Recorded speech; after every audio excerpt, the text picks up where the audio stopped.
Olá, viajantes do tempo! Como é que vocês estão? Espero que estejam prontos para pegar suas máquinas do tempo e embarcar em mais uma viagem pela história do nosso Brasil. Dessa vez será um dia muito importante porque vamos viajar para a época em que o Brasil era dividido pelas famosas capitanias hereditárias. E não, apesar do nome, isso não tem nada a ver com genética. Bem, vamos embarcar logo na nossa viagem. Bem, como eu falei no vídeo passado, vão lá conferir se ainda não assistiram. O nosso amigo Pedro Álvares Cabral, topou com o Brasil no dia 22 de abril de 1500.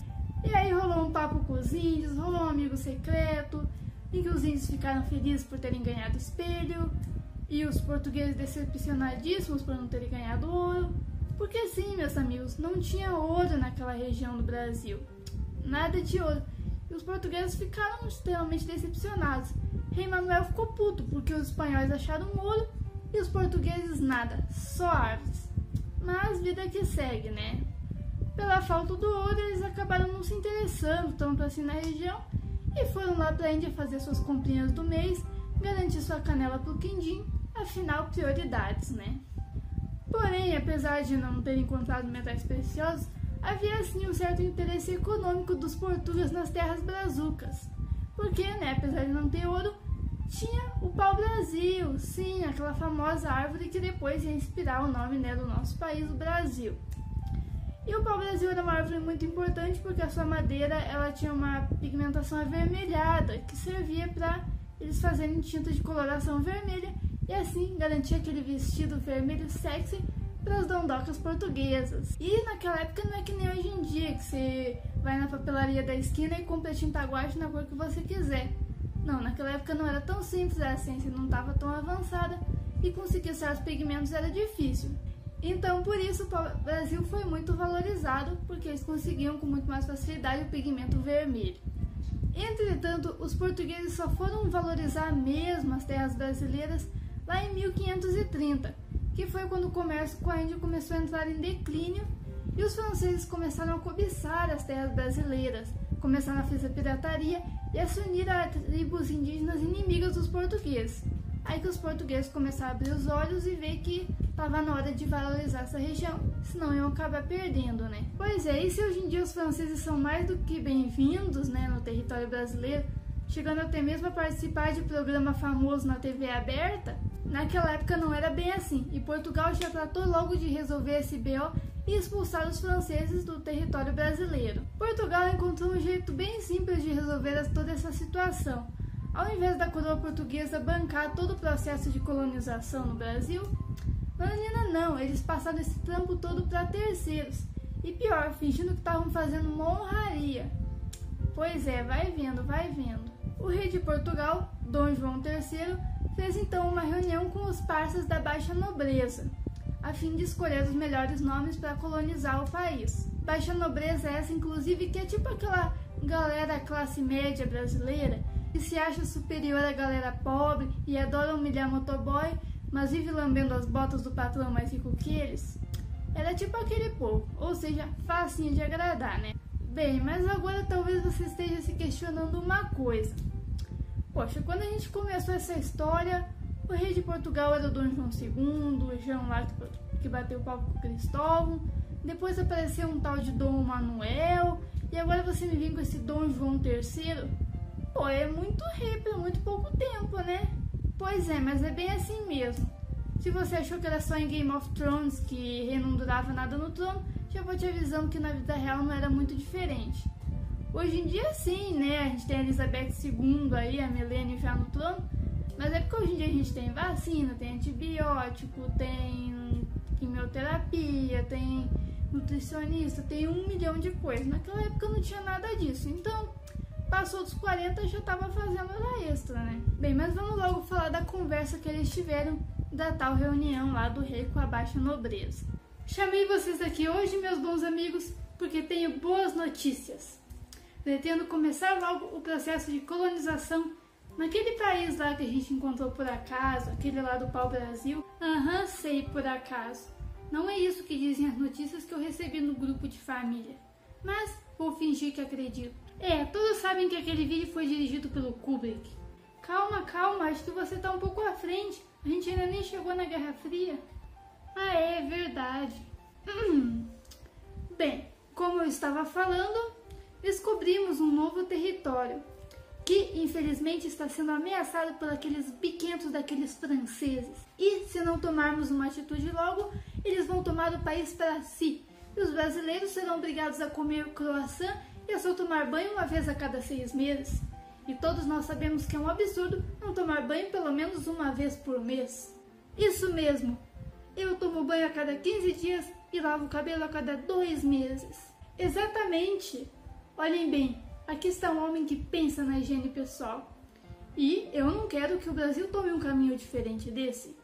É por isso que eu tive uma ideia. Eu bem poderia ir para o Brasil e ter todo o trabalho de colonizar o território, gastando o precioso dinheiro da coroa.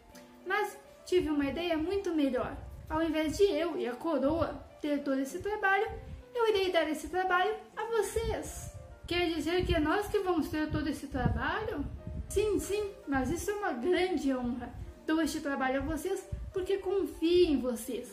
Vocês são meus parceiros, meus companheiros, meus amigos de todas as horas. Eu confio em vocês. E é por isso que eu concedo esta grande honra a vocês, os 12 homens que irão colonizar o Brasil. Meus 12 apóstolos. Que honra, que honra. Claro que sim, faremos de tudo para honrar o Senhor, para deixá-lo orgulhoso de nós, vossos súditos. Vossa Majestade se tornará orgulhoso de nossos feitos, porque nós... Tá. Bem, o esquema vai ser o seguinte. Vamos dividir as terras em 14 capitanias, que serão dispostas em 15 lotes, que serão administrados por vocês, que serão a figura de maior autoridade dentro da capitania. É claro que a capitania não vai ser realmente de vocês, e vocês vão ter que desenvolvê-los com o próprio dinheiro e dar parte do lucro da coroa e seguir mais um monte de regras que estão dispostas nesse livro aqui, né? Mas vai ser uma grande honra. Vocês não poderiam estar num negócio melhor. Realmente, não vejo como isso pode dar errado. Claro que não, vai ser um maior sucesso, vocês vão ver. E assim, as 14 capitanias foram divididas da seguinte forma. E eu não vou ler todo esse nome porque é muita coisa, vai ficar muito chato. Mas quem quiser pode pausar aí e ler, que eu vou deixar aqui na tela o nome lá dos povos, das capitanias lá que foram criadas. Então quem quiser pode aí estar lendo. Não, se você for ler o nome das listas e parar para pensar um pouco, você vê que Pero era tipo o Enzo da época. Porque só nessa lista já tem 2 Peros. E a gente ainda tem o Pero Vaz de Caminha aí, que mandou os lápis lá pro rei Manuel. E depois ainda vão aparecer uns outros Peros também.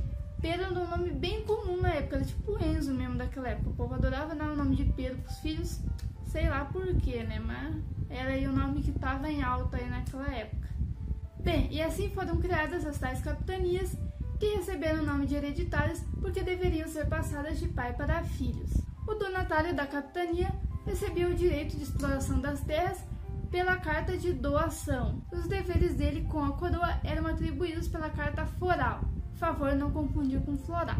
Uma vez possuindo a capitania, os donatários deveriam investir no território para atrair moradores para a capitania e afugentar os inimigos, principalmente os franceses, que eram estritamente proibidos naquela região. Apesar da esperança da coroa, esse sistema logo fracassou e precisou ser trocado por outro.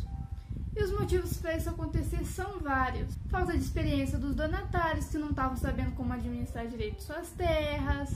Falta de comunicação entre os diferentes donatários e a coroa portuguesa.